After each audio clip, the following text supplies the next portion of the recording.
Hello, this is RICKY, the YouTube Tech Guy. Hey guys, welcome to the biggest console unboxing in the past 4 years or so, and that is of the Nintendo Switch 2 and the Pro Controller. Let's get started. All right, I'm going to be unboxing both of these. First, we'll start off with Switch 2, then move to the Pro Controller after, and we'll see the difference between the Joy-Cons, the Switch 2 itself, and the Pro Controller compared to the Switch OLED. All right, this is it. Switch 2 itself. Go ahead and do that. And I immediately just have to snap these Joy-Cons on so I can see how the snap works. Now, if you didn't know already, they kind of snap on instead of sliding on. The Switch 1, you slid it, now you just snap it. So, okay. Pretty good. It's my first time having it. I did not get any inside stuff before, so yeah, good. A little bit heavier. I feel like you can tell the weight a bit from it, but obviously nice bigger screen compared to the Switch 1. You do have that really nice longer kickstand, similar to the Switch OLED, and you still have the micro SD card slot, although this is a new micro SD card. So if you didn't catch my video before, I'll show it later, but you need to get an EX micro SD card in order for it to be the right one. You have these little trigger mechanisms to take them off. And there you go, just kind of go like that. Very easy to come off once you push it. Now, apparently you can just rip it off. I'm not gonna do that here, but you can just do that very easily, but it won't hurt it because all this is doing is essentially pushing it off. You can see this little mechanism right here. It's just basically pushing it off so it can get away from the magnet. So that's how these work. All right, I will start that up.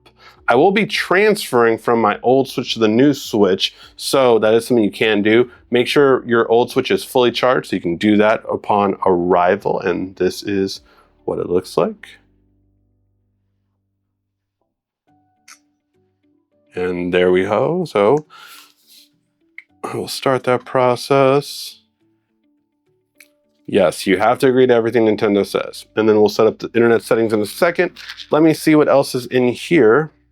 So I do have my Mario Kart code. So it is not a game itself, it is the code. That's the bundle version. So I will go ahead and scratch that off to get my code, and that's how I will get it. It's a digital version, not the actual cartridge version.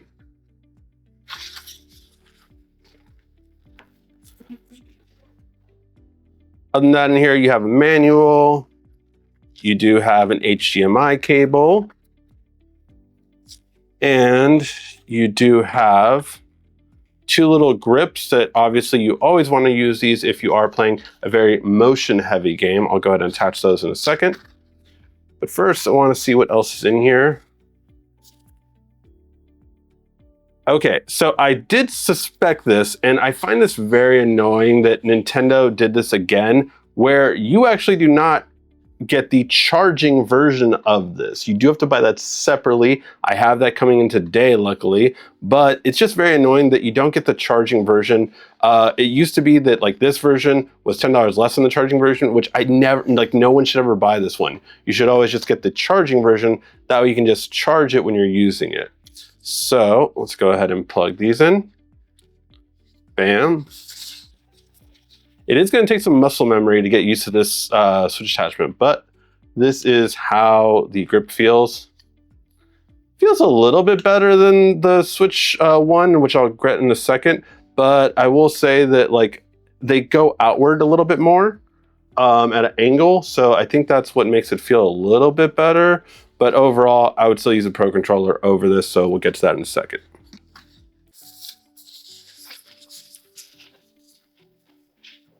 All right, and this is going to be the dock and the official charger. And when it comes to the cable, I will have to see if I have to look up, which I'll leave in the comment section, or if someone knows in the comments, leave it there, if this is PD acceptable. Now, what I mean by that is USB standards were a long time coming in terms of before the Nintendo Switch and after. But Nintendo always was like, hey, we're not gonna adhere to any of these PD standards.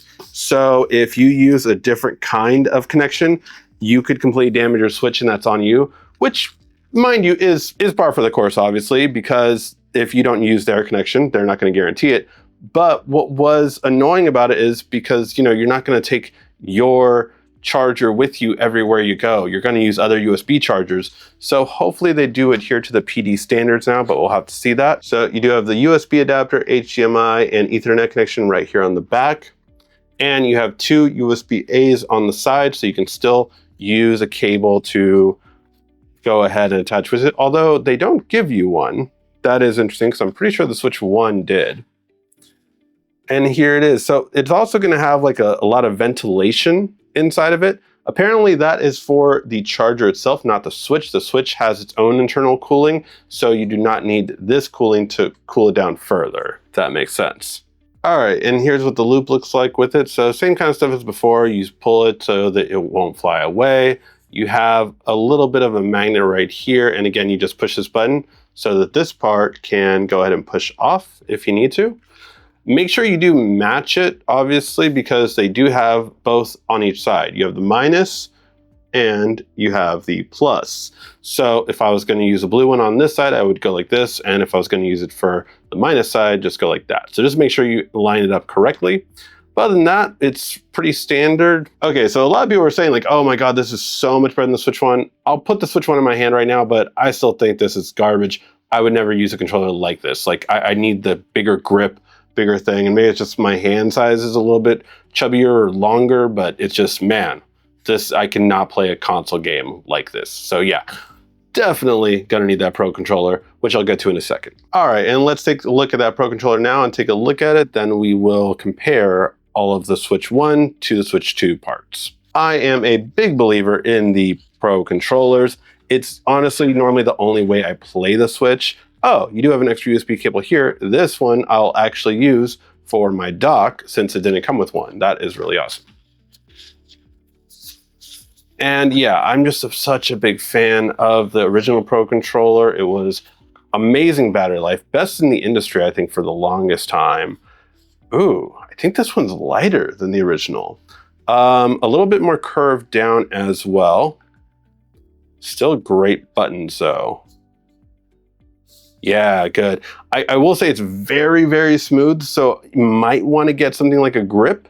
But off the bat, I just love the feel of it. And you have that big Switch 2 logo right there. All right, so here we have them side by side again and fully set up. This is the Nintendo Switch 2 versus the Nintendo Switch OLED.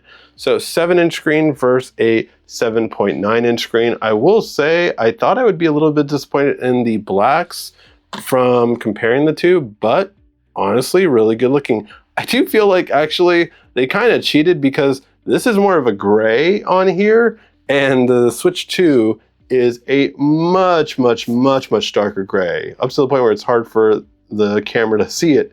So yeah, I think they kind of cheated with that for it to look so much better. But overall, the screen size is definitely noticeable.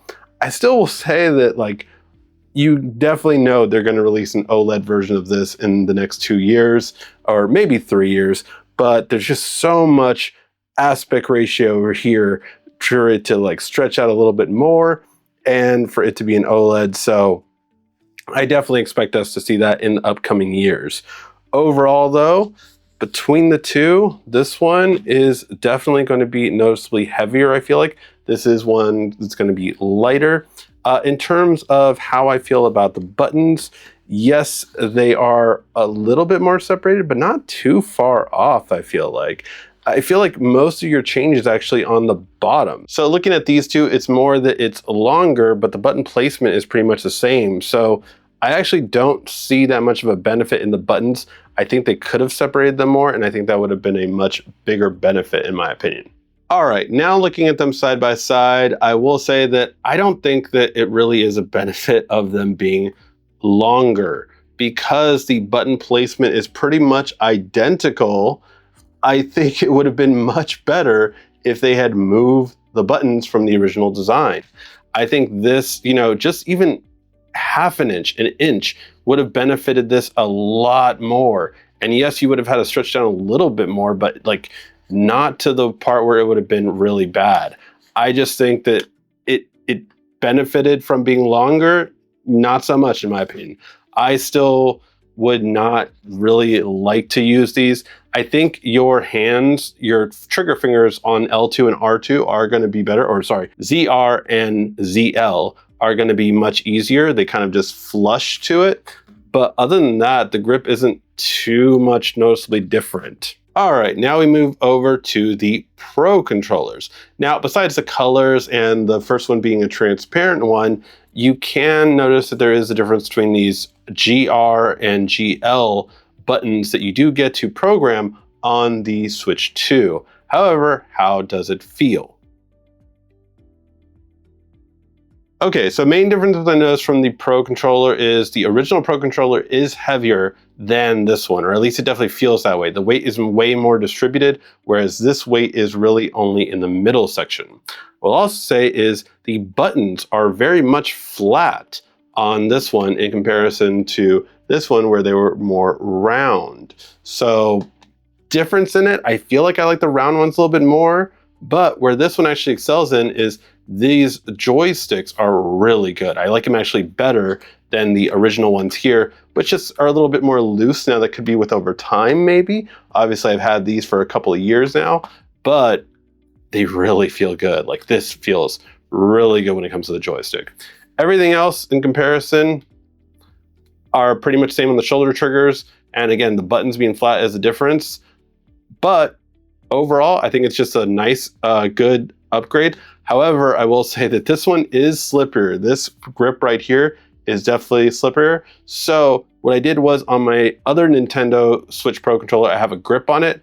I would definitely recommend getting a grip for this. All right, guys, that is the Nintendo Switch 2 and the Pro controller. I am really happy with this one. I'm going to set up Mario Kart, play it, and really test it and see how it is. Let me know your guys' thoughts. You guys want to see specific review or gameplay or just my overall thoughts? Is it worth it to buy maybe? Let me know in the comment section down below. Thank you as always so much for watching. This has been RICKY, the YouTube Tech Guy. Thank you so much again for watching. Make sure to like, subscribe, and comment down below. Also, follow me on social media at YouTube Tech Guy. And check out some more great tech videos on your screen right now.